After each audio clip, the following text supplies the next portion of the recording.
اكيد كاملين وليتو كتعرفوا شكون هو اسماعيل اللي كيتحداني وللاسف ديما كيخسر في التحديات معايا اللي ديجا صورنا وكاينين في لاباج. اليوم اسماعيل كيتحداني في ديفي على 10. كتخيلوا معايا شكون اللي غادي يربح؟ شوفوا الفيديو حتى الاخر.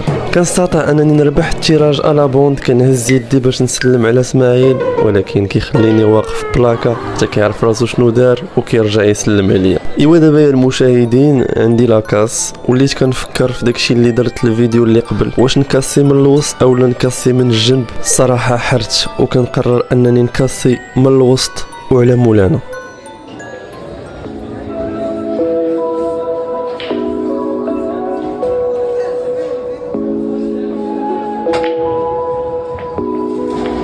هاد النكسه ديال لاكاس مازال تابعاني للاسف، ما كنطيحش واسماعيل كيدخل لاول مره للطبله.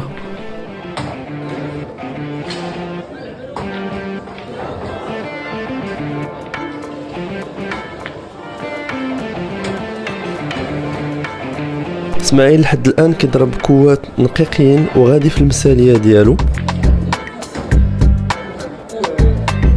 هنا للاسف كيزرب في هذا الكود، داكشي علاش كيضيعو وكيدوز ليا لاما. بدوري كنت كنحاول نوقف في ديك النقطه بالبوشون ولكن كيهرب بزاف وكيموت مع الباندا. ما عندي حتى شي خيار من غير انني نطيح ديك الصفره ونتمنى ان البوشون ما يمشيش للترو، ولكن للاسف كيمشي للترو وكيطيح وكنعطي لافونتاج لاسماعيل.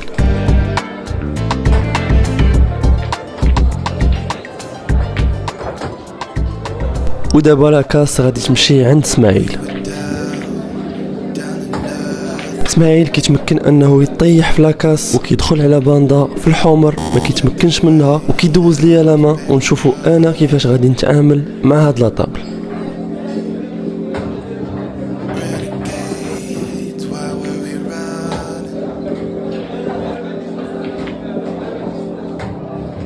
هنا كنطلع على الحمراء اللي حدا الصفراء واش طايحه كوريكسيون ميليو، وغادي نحاول نتبلاصه ليها دابا ونشوفوا واش غادي نتمكن منها باش نقدر نسالي هاد لاطابل او لا.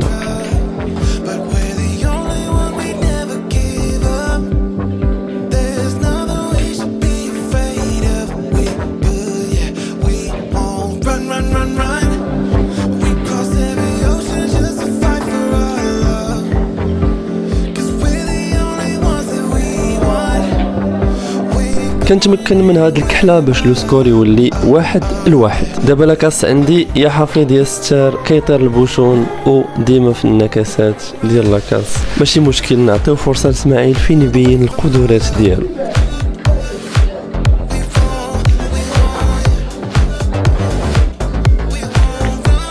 هنا كيف ما كتشوفوا اسماعيل كيزقل حيتاش زرب وحيتاش فكر في البوشون اكثر من انه يطيح الكره للاسف وكيدوز ليا لاما. هنا ما عندي ما ندير من غير انني نطيح هاد الكره، ولكن عندي واحد الخطه في راسي غتكتشفوها دابا.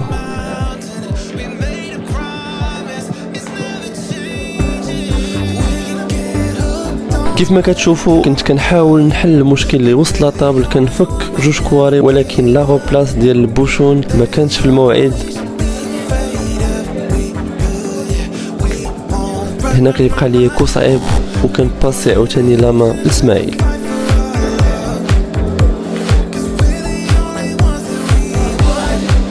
اسماعيل كيرجعني لاطابل وما عندي حتى كره باش نبدا من غير الباندا، وهي اللي غادي تعطيني الحل ديال الصفره اللي كاينه فوق الكحله. وهنا غادي نحاول نتغو بلاصه في داك لو بوين اللي كيبان لكم قدامكم باش نقدر نكمل في هذه المثاليه.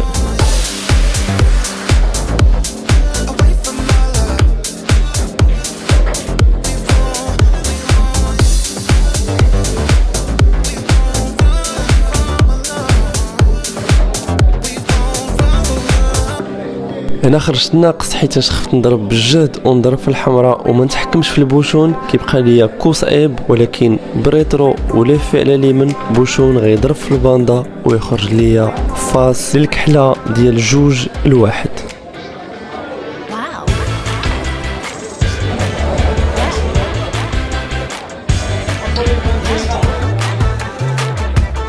ودابا جات نوب اسماعيل في لاكاس كيكاسي وللاسف ما كيطيح والو، وكندخل لاطابل باش نشوف اين كرات غادي نختار واش غادي نقدر نكمل في المثاليه ديالها او لا.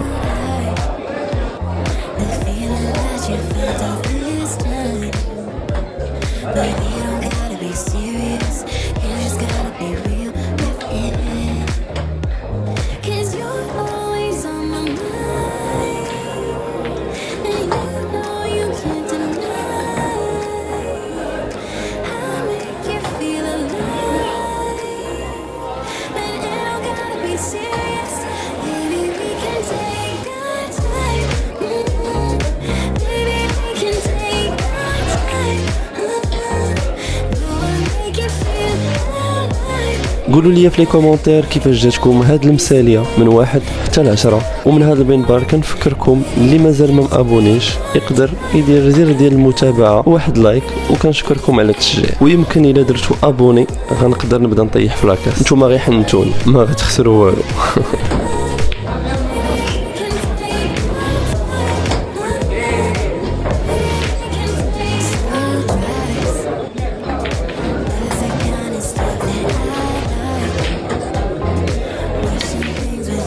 انا اسماعيل للاسف كيزقل الكحله ديال 3-2 وكيعطيني فرصه باش نزيد نوسع الفريق، نشوفوا واش غادي نقدر نسالي هاد الطبله ولا لا.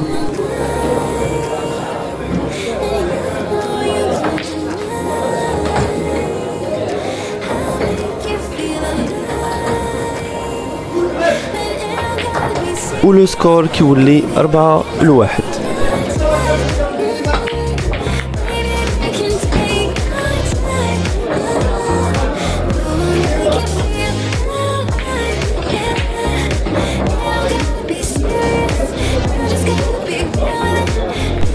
اسماعيل كيزقل عاوتاني كرة سهلة حيتاش كان كيفكر في البوشون اكثر من لومبوش ديال ديك لابي اللي كنلعب، وكيرد لا طابل في لي روج، ونشوفوا كيفاش غادي نتعامل معاهم مرة أخرى.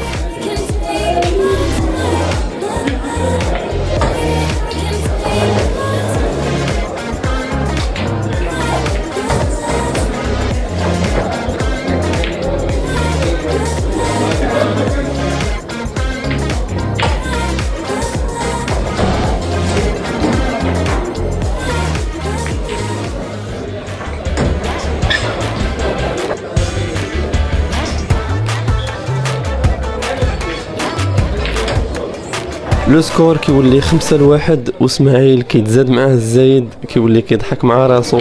يلا سي اسماعيل زير شويه، راه انت اللي تحديتيني وقلتي لي غادي نشدك في ديفي اديس غادي نربحك، ولحد الساعه مازال ما شفت حتى شي حاجه، داكشي علاش زير معايا.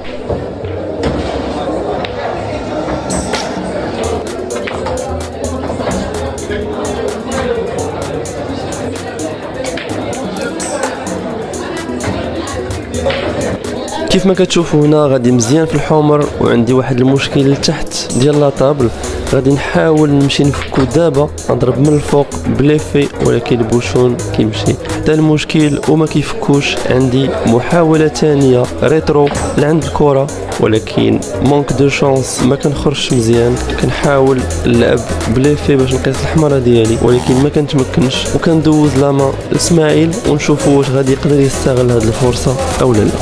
ايوا انت سي اسماعيل، اول بوشون في يديك دير به اللي بغيتي.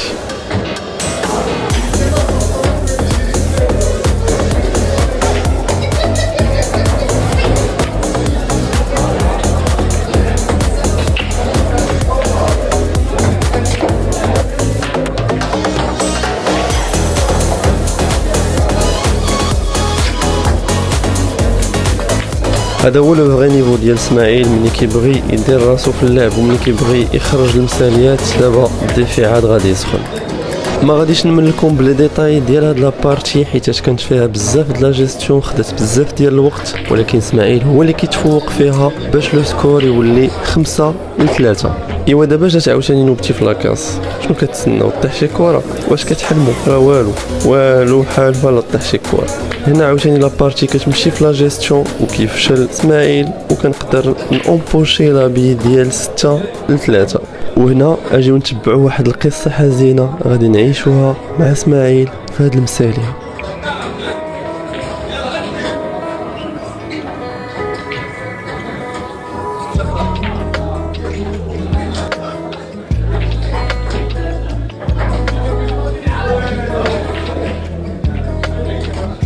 انا الحمد لله اسماعيل ما طاحش ليه البوشون، ولكن هادشي اللي غنشوفو دابا كيضر في القلب. اسماعيل كينتحر، كانت الصراحه باينه.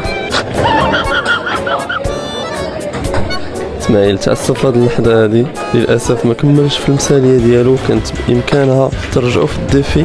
ودابا غادي توقع واحد الحاجه اللي مستحيله. شوف شوف شوف شوف، طاحت صفرا في لاكاس. ولا طاحت صفرا. كيعني هادشي بانه نقدر ندخل على المثاليه ديالي. اول كو ديال هاد لاكاس اللي طيحت فيها كيوقع ليا كيك. نشوفوا دابا كيفاش غنقدر نكمل في هاد الصفر.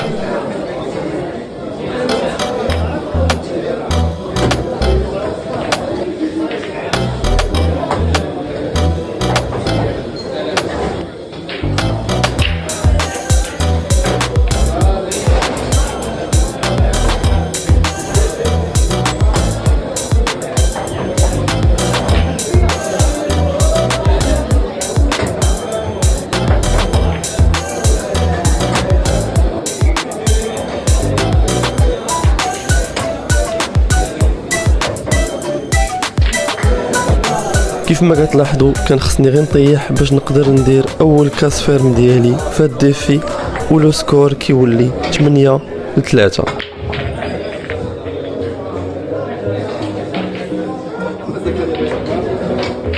هنا من بعد ما وصلنا لهاد لا كونفيغوراسيون ديال لا طابل كنزير اسماعيل بان سنوك حيتاش لاعبين سوبريم، وهو كان غيصدمني بهاد الكو. وهنايا كيبقاو ليا 2-0 وكحله باش نقدر ندير 9-3. نشوفوا واش غادي نتمكن منها او لا.